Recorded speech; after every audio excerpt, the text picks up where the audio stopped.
toos idinkaga imaanaysa magaalada Washington. Ergeyga Somaliland u qaabilsan wadahadallada dowladda federaalka Soomaaliya Adna Aadan Ismaaciil ayaa sheegtay in Somaliland ay diyaar u tahay inay dib ula midowdo Soomaaliya haddii ay sida ay sheegtay ama ay hadalka u dhigtay dowlad wanaagsan oo wax kala qabsan karo ay Soomaaliya ka dhalato. Hadalka Adna Aadan ayaa ku soo beegmaya xilli ay soo baxayaan warar sheegaya inuu jiro cadaadis caalami ah oo lagu saarayo Somaliland iyo Soomaaliya inay wadahadalka siyaasadeed dib u bilaabaan.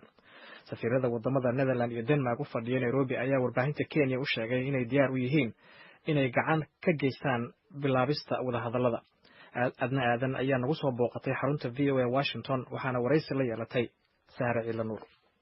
waxay ku tusaysaa in laba dhinac hadallada loo baahan inay ka wada yimaadaan. Somaliland marba waxay leedahay diyaar baan u nahay, soo dhaweynaynaa, oo ku faraxsanahay. We welcome gacan saaxiibtinimo fidaneed oo soo dhaweynaynaa walaalaha yaga Soomaaliya.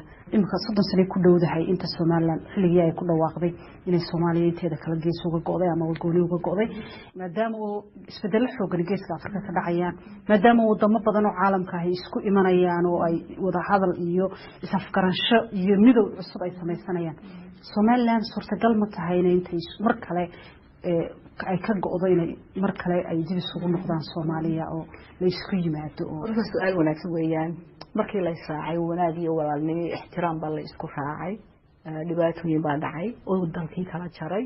haddii wanaag soo noqdo oo hadalka la isku afkarto oo ixtiraam labada dhinacba ka yimaado, maxaa ka horjooga inay wada hadlaan? haddii dawlad ummadda soo dooratay ay ka dhalato oo timaado oo gacmo wanaagsan soo fidiso oo walaalnimo oo daacadnimo ah, Somaliland waa diyaar.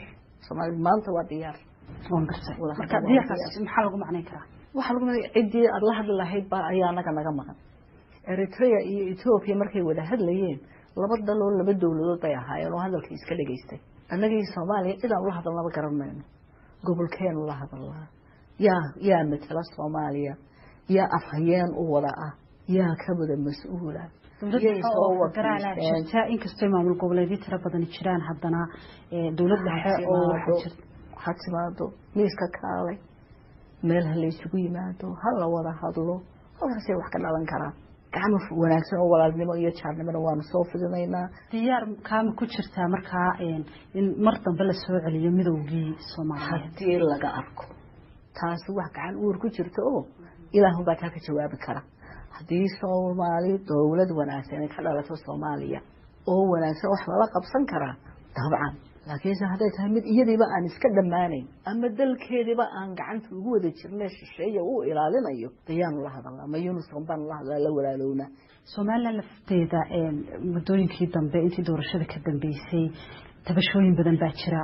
dadka qaarkood waxay salugsan yihiin nidaamka dawladdu u dhisan tahay, inkastoona dawladda xubin ka ahayn, haddana dadka Somaliland waayeelkeeda mar walba markay siyaasadda wax soo dhex galaan dadka hadee loo noqdaa ka mid tahay. maxaad u malaynaysaa doorashadii kadib xaaladda Somaliland? walahi dawladda horta Somaliland ka jirta alxamdulillah dal adduunka 100% ummadiisu 100% ay taado waxaan raalli baan ku nahay hordaba jiraan.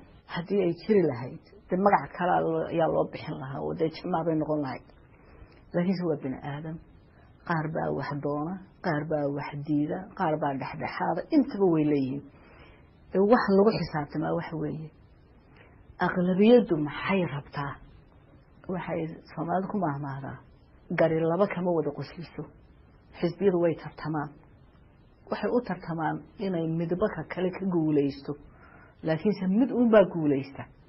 aqlabiyadu yay raacday, guushayay siisay. waxa markaa ay ku qurux badan tahay in wixii la tabanayo meel dhexe la isugu yimaado laga wada hadlo.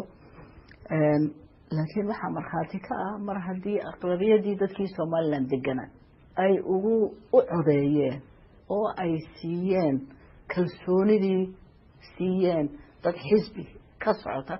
anigu horta midna kooga jiro, kana mihi ku kalna mihi. laakiin waxaan qof muwaadin oo Somaliland degan oo nabadgelyadeeda degan oo jecel nidaam dawladeed jecel baanahay, oo jecel in lagu dhaqmo dastuurkaanahay, oo jecel in maatadeeda iyo dhalinyarada la nabadgeliyaanahay. waxaan ahay qof jecel in dhaqaaluhu furmo oo xiriirku ballaadho oo dawladuhu wada hadlaan oo dawladuhu wax wada qabsadaan oo dalalku wixii mantaqada ilaahay dhigay ay ka wada shaqeeyaan markaa cabashooyin way jiraan waxaana u taalaa laamaha dawladda ee qaabilsan howlahaas ayay u taalaa waayeelahaanse waxaan leeyahay waxaa mar walba u dana ummadda wax wada qabsi iyo wixii wanaagsan meel uga soo wada jeedsiba ayaa u wada dana waxay Soomaalidu ku maamulaa waxa umusha u dana ayaa ilmahana u dana taasi waxay ahayd Adna Aadan Ismaaciil ereyga Somaliland u qaabilsan wada hadallada dowladda federaalka Soomaaliya waraysigaasi oo